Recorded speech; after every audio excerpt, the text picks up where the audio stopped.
Hey everyone, this is going to be my review for The Girl Caught in the Spider's Web. It's based off of the novel. It's actually number 4 in the Millennium series. The first one being The Girl with the Dragon Tattoo. This one is really unique. Just a little, okay, first it's rated R. There's language, some nudity in it, and lots of violence. So this one's a little different because the author of The Girl with the Dragon Tattoo series, he passed away.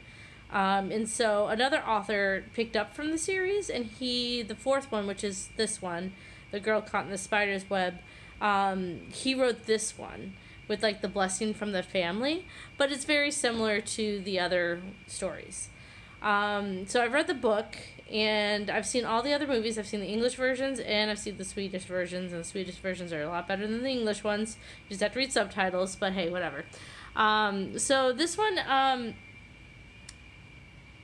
So, quick summary. So, Lisbeth Salamander, it takes place in Sweden, and she's basically this vigilante that likes to go and punish men who abuse women because it has to do with her plot line in the last few movies or books.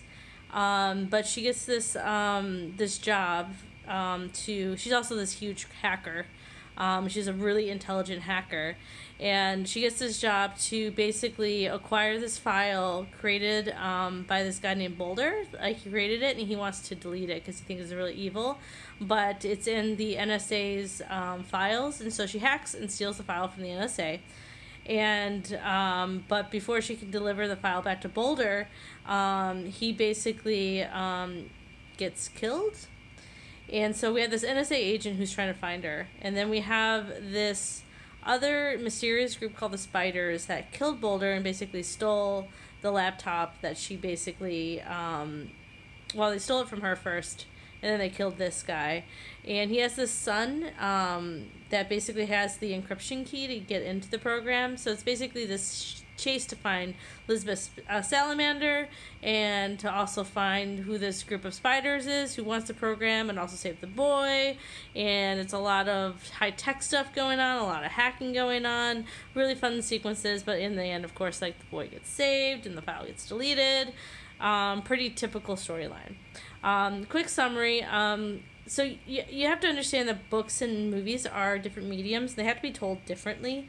And so the series is called the Millennium series because it's all actually about this man, journalist named Mikael Blomkvist, and he's the one that meets up with Lisbeth Salamander, and they team up and they kind of solve this big mystery in the first one, in the second one, and the third one. But this one, he's really not a big player in it, and he has a bigger part in the book. But the way they were telling it in the movie, like, they could have done without him. So, like, him being included in the movie didn't work with how they were telling the story. They were telling the story, and he just seemed like this added person. Like, he was a lot more involved in the book. But if you're going to tell a story like they were telling it, you didn't really need to add Mikael in there. So I was a little I disagreed with that. And one thing that I really did bothered me about the difference between the book and the movie is that Boulder's son actually is very autistic in the book, and that's part of like the big storyline. But in the movie, he's just portrayed as this very quiet, intelligent little kid. I don't know if they were trying to portray him as autistic, but it didn't come off autistic whatsoever. It just came out as quiet, shy, intelligent. Also, what also bothered me is the reason why Boulder had the autistic son is because he basically took his son from his ex-wife, because his ex-wife was basically abusing August is the little boy's name, and he never wanted August to get back into the hands of his ex-wife. But in the movie, it's like that storyline isn't there whatsoever. It's almost like he was trying to deliver. They let onto it early in the movie how he didn't want the son to go back to the mother. But there was only like this slight interaction where I was like, okay, yeah, there's this dark history. But in the end, like, the boy goes to the mother. So, but the movie was actually a little. It was fun, high pace. It flowed very well, other than Mikael just being there because he was being there. I really didn't like the beginning. There was this animation CGI beginning with, like, it was past, like, the title. I don't know, it was an introduction, and it was weird. I didn't understand what it had to do, and artistically, I just didn't get it.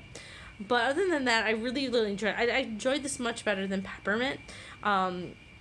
There's this really fun sequence that's in the airport that I absolutely loved. I love all of her high-tech hacking stuff and traps, and the ending sequence was really cool too. So really a lot of fun, kind of close to the book, kind of stayed true to the character. Yeah, so out of 46 movies I've seen so far this year, it's going to be number 15 on the list. I'd much rather see this before I see Christopher Robin again, but I would much rather see Deadpool before I see this movie again. Alright guys, that's it. Thank you.